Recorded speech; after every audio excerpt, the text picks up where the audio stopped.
Welcome back to happy to learn with Milana channel. ಇವತ್ತಿನ topic 10ನೇ ತರಗತಿಯ ಅಧ್ಯಾಯ 1ರ ಭಾರತದ ಸ್ಥಾನ ಮತ್ತು ವಿಸ್ತೀರ್ಣದ ಬಗ್ಗೆ ನೋಟ್ಸ್ಗಳು, ಆಮೇಲೆ ಭಾರತದ ಮೇಲ್ಮೈ ಲಕ್ಷಣಗಳ ಬಗ್ಗೆ ನೋಟ್ಸನ್ನು ಈ ರೀತಿ ಮಾಡಿದ್ದೀನಿ.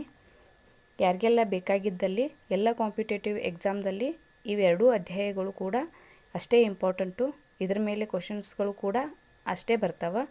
ಸೊ ಅದಕ್ಕಾಗಿ ಈ ರೀತಿ ನೋಟ್ಸ್ ಯಾರಿಗಾದರೂ ಬೇಕಾಗಿದ್ದಲ್ಲಿ ಸೊ ಇದು ಹೆಲ್ಪ್ ಆಗುತ್ತೆ ಅಂತ. ನೆರೆಯ ರಾಷ್ಟ್ರಗಳು, ಆಮೇಲೆ ಅಧ್ಯಾಯ 1ರ ಅಭ್ಯಾಸ, ಈ ರೀತಿ 4 ಕ್ವಶನ್ಗಳನ್ನು ಬಿಡಿಸಿದ್ದೀನಿ. ತದನಂತರ ಅಧ್ಯಾಯ 2 ಭಾರತದ ಮೇಲ್ಮೈ ಲಕ್ಷಣಗಳ ಬಗ್ಗೆ ಎಲ್ಲ ಪಾಯಿಂಟ್ಗಳನ್ನು ಈ ಒಂದೇ ವಿಡಿಯೋದಲ್ಲಿ ನೀವು ನೋಡ್ಬೋದು ನೋಟ್ಸನ್ನು. ಮಹಾ ಹಿಮಾಲಯ, ಒಳ ಹಿಮಾಲಯ, ಶಿವಾಲಿಕ್ ಬೆಟ್ಟಗಳು, ಇದ್ರ ಬಗ್ಗೆ ಕೂಡ ಎಕ್ಸಾಮ್ದಲ್ಲಿ ಬಂದೇ ಬರ್ತಾವೆ ಕ್ವಶನ್ಸ್. ಶಿವಾಲಿಕ್ ಬೆಟ್ಟಗಳ ಪ್ರಾಮುಖ್ಯತೆ, ಉತ್ತರ ಮೈದಾನಗಳು, ಆಮೇಲೆ ಪರ್ಯಾಯ ಪ್ರಸ್ಥಭೂಮಿಗಳ ಬಗ್ಗೆ ಈ ರೀತಿ ನೋಟ್ಸ್ ಈ ಭಾಗದಲ್ಲಿದೆ. ಇಲ್ಲಿ ಅರಾವಳಿ ಸರಣಿ ಪುರಾತನ ಮಡಿಕೆ ಪರ್ವತಗಳು ಎಲ್ಲಿದ್ದಾವ, ವಿಂಧ್ಯ ಪರ್ವತಗಳು, ಪಶ್ಚಿಮ ಘಟ್ಟಗಳು, ಈ ರೀತಿ ಪೂರ್ವ ಘಟ್ಟಗಳ ಬಗ್ಗೆ, ದಕ್ಕನ್ ಪ್ರಸ್ಥಭೂಮಿಗಳ ಬಗ್ಗೆ ಮತ್ತು ಅದರ ಪ್ರಾಮುಖ್ಯತೆಯ ಪರ್ಯಾಯ ಪ್ರಸ್ಥಭೂಮಿಯ ಪ್ರಾಮುಖ್ಯತೆಯ ಬಗ್ಗೆ ಕೂಡ ಇಲ್ಲಿ ನೀವು ನೋಡ್ಕೋಬೋದು. ಆಮೇಲೆ ದಕ್ಷಿಣ ಭಾರತದ ಅತಿ ಎತ್ತರದ ಶಿಖರ ಅನ್ನೈಮುಡಿ ಅನ್ನುವಂಥದ್ದು ನೆನಪಿರಲಿ. ಇಲ್ಲಿ ಕರಾವಳಿ ಮೈದಾನಗಳು ಅಂದರೆ ಪಶ್ಚಿಮ ಕರಾವಳಿ ಮತ್ತು ಪೂರ್ವ ಕರಾವಳಿಗಳ ಬಗ್ಗೆ ಸಂಪೂರ್ಣವಾಗಿ ನೋಟ್ಸ್ ಮಾಡಿದ್ದೀನಿ. ಆಮೇಲೆ ಭಾರತದ ದ್ವೀಪಗಳ ಬಗ್ಗೆ ಒಟ್ಟು 247 ದ್ವೀಪಗಳಿದಾವೆ. 204 ಬಂಗಾಳ ಕೊಲ್ಲಿಯಲ್ಲಿ, ಆಮೇಲೆ 43 ಅರಬ್ಬಿ ಸಮುದ್ರದಲ್ಲಿ. ಈ ಅಧ್ಯಾಯಕ್ಕೆ ಸಂಬಂಧಪಟ್ಟಂತಹ ಅಭ್ಯಾಸವನ್ನು ಕೂಡ ಬಿಡಿಸಿದ್ದಾಗಿದೆ. ಈ ರೀತಿ ಮಹಾ ಹಿಮಾಲಯ ಸರಣಿಗಳನ್ನು ಡ್ಯಾಶ್ ಎಂದು ಕರೆಯಲಾಗಿದೆ. ಹಿಮಾದ್ರಿ ಅಂಥೇಳಿ ಕರಿತೀವಿ. ಒಳ ಹಿಮಾಲಯಗಳನ್ನು ಹಿಮಾಚಲ ಎಂತಲೂ ಕರಿತೀವಿ. ದಕ್ಷಿಣ ಭಾರತದಲ್ಲಿ ಡ್ಯಾಶ್ ಅತಿ ಎತ್ತರವಾದ ಶಿಖರ ಅನ್ನೈಮುಡಿ ಅಥವಾ ಅಣ್ಣಾಮಲೈ. ಪೂರ್ವ ಘಟ್ಟಗಳು ಪಶ್ಚಿಮ ಘಟ್ಟಗಳನ್ನು ಡ್ಯಾಶ್ ಬೆಟ್ಟಗಳಲ್ಲಿ ಸಂಧಿಸುತ್ತವೆ, ಇಲ್ಲಿ ನೀಲಗಿರಿಯಲ್ಲಿ.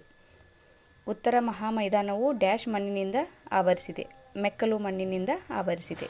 ಈ ರೀತಿ ಎಲ್ಲ ಪ್ರಶ್ನೋತ್ತರಗಳನ್ನು ಕೂಡ ನಾನು ಬಿಡಿಸಿದ್ದೀನಿ. ಇಲ್ಲಿ ಉತ್ತರ ಪರ್ವತಗಳ ಪ್ರಾಮುಖ್ಯತೆಯನ್ನು ಕೂಡ ತಿಳಿಸಲಾಗಿದೆ.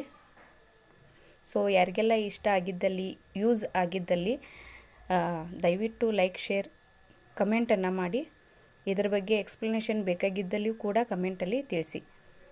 Thank you so much. ವಿದ್ಯೆಯನ್ನು ಪ್ರೋತ್ಸಾಹಿಸಿ.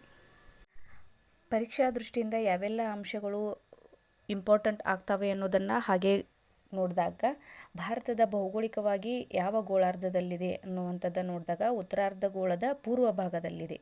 ಭಾರತ ಒಂದು ಪರ್ಯಾಯ ದ್ವೀಪವಾಗಿದೆ.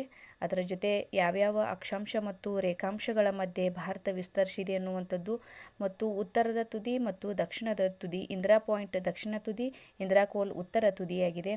ಮತ್ತು ಭಾರತದ ವಿಸ್ತೀರ್ಣ 7ನೇ ದೊಡ್ಡ ರಾಷ್ಟ್ರ ನಮ್ಮ ಭಾರತವಾಗಿದೆ. ಜನಸಂಖ್ಯೆಯಲ್ಲಿ ಟಾಪ್ 1 ಆಗಿದೆ. ರಷ್ಯಾ ಮೊದಲ ದೊಡ್ಡ ರಾಷ್ಟ್ರವಾಗಿದೆ.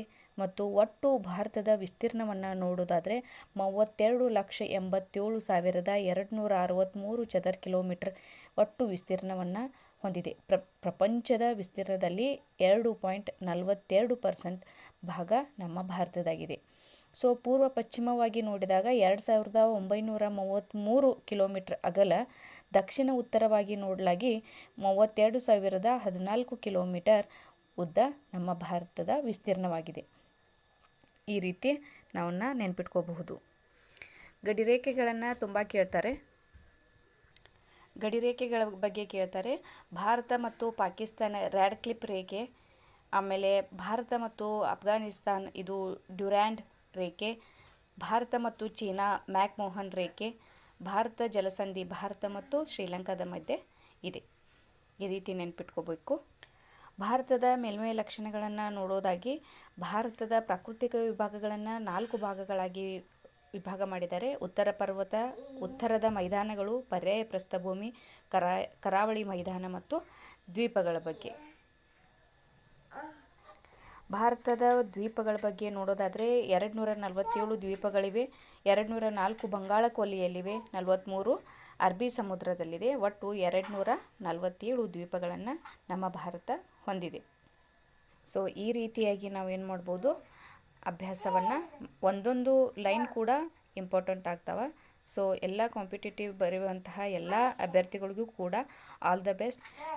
ಇವೆರಡೂ ಪಾಠಗಳು ಕೂಡ ಎಲ್ಲ ಕಾಂಪಿಟೇಟಿವ್ ಎಕ್ಸಾಮ್ಗೂ ಕೂಡ ಹೆಲ್ಪ್ ಆಗುತ್ತೆ. SDA, FDA, UPSC, GPSTR, HSTR, PSTR ಎಲ್ಲ ಎಕ್ಸಾಮ್ಗಳಿಗೂ ಕೂಡ ಬಹಳ ಇಂಪಾರ್ಟೆಂಟ್ ಆಗ್ತವೆ.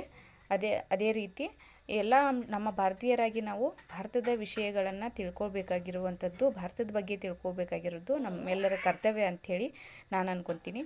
ಸೊ ಇಷ್ಟ ಆಗಿದ್ದಲ್ಲಿ ದಯವಿಟ್ಟು ಲೈಕ್ ಮಾಡಿ. Thank you.